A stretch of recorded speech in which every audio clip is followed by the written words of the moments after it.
નમસ્કાર ખેડૂત મિત્રો, હું છું આકાશભાઈ જાદવ. ખેડૂતનો સાથ ચેનલમાં આપ સૌ ખેડૂત મિત્રોનું હાર્દિક સ્વાગત કરું છું.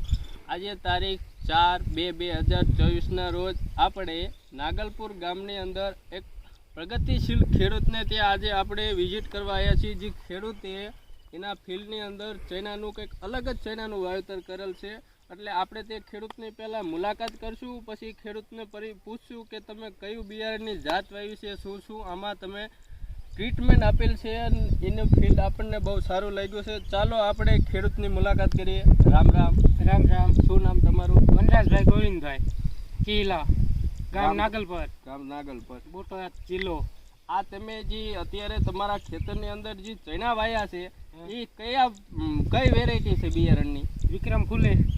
વિક્રમ ફૂલે. આ વિક્રમ ફૂલે બિયારણ તમે ક્યાંથી લાયા હતા? મુકેશભાઈની એગ્રોમાં શ્રીજી એગ્રો મુકેશભાઈ ત્યાંથી લાયા હતા. નાના ખૂબ સરસ. વનરાજભાઈ, હું કહેવાનું ભલામણ એવું છે કે આ તમે પાયાની અંદર કયું ખાતર વાપર્યું હતું? 12-32-16 ખાતર વાપર્યું હતું. કેટલું આપ્યું હતું? 3 વીઘે 1.5 થેલી નાખ્યું. 3 વીઘે 1.5 થેલી. અને આ તમે જે સૈના રે આ કેટલા વીઘાની અંદર તમે આનું વાવેતર કર્યું છે વિક્રમ ફૂલેનું? 7 વીઘાનું. 7 વીઘાનું વાવેતર કર્યું.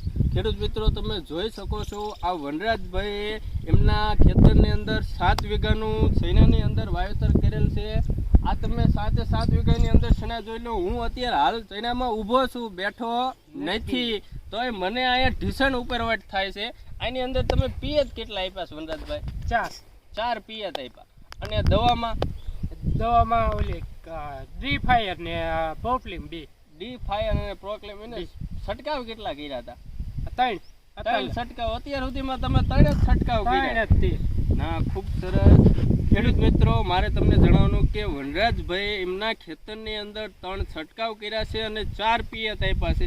પણ આ જે સૈના છે ને, હું તમને ખેડૂત ભાઈઓ તમને કહું છું ઢીસણ ઉપર વાટશે, પણ તમે એ વસ્તુ નહીં, પણ આની અંદર જે માલ, આની પોપટાની બેઠક, એ તમને હું વિડીયોમાં જોઈ શકો છો. જો આ તમે આમ છોડ આખો પાછો કરો ને, આમ કોઈ પણ પ્રકારનો છોડ લઈ લો. હું એવું નથી કહેતો કે આમ તમે છોડની અંદર બેઠક જુઓ, એની આ વરખડી તમે જુઓ, 2, 4, 6, 8, 2, 10, એક છોડની અંદર અલગ અલગ એની શાખાએમાંથી એની વરખડી તમે આમ જોઈ શકો. જો આમ તમે કોઈ પણ પ્રકારનો છોડ લઈ લો, એવું નહીં. આ બાજુ જોઈ લો, જનરલી આ બાજુ જોઈ લો, આ બધે લાગટ પોપટાની બેઠક જ એવી. હજી તો શરૂઆત છે, પણ તોય અમે એક છોડ હારીએ, જનરલી અમે આ છોડ છે, આ એક છોડ હારીએ ગણ્યા હતા, ઓછામાં ઓછા 140 પોપટા હતા. આ એક છોડ હારીએ પોપટા તમે જુઓ, 140 પોપટા આની અંદર છે. હવે વિચાર કરો,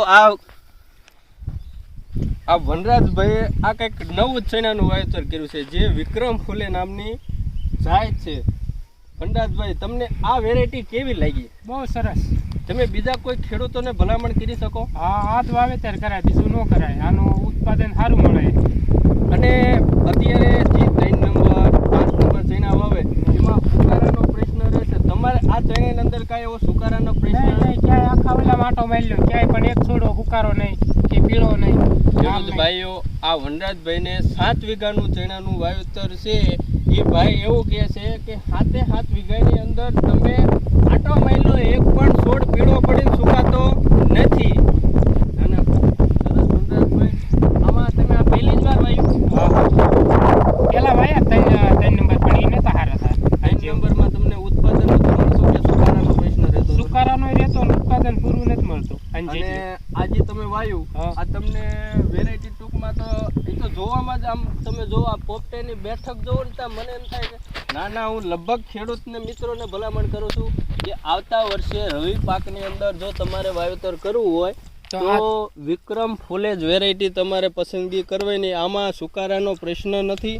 પ્લસ તમે પોપટાની બેઠક જોઈ શકો છો, વરખડી. અમે એક છોડ આરે જો 150 પોપટા હોય તો ઉત્પાદન કેટલું બધું લે. અને ખેડૂતને ઉત્પાદન આવે એ જ મહત્વની વસ્તુ છે આપણી માટે, કે તમે આ વસ્તુ આવતા વરામાં રવિ પાકની અંદર તમે વાવો.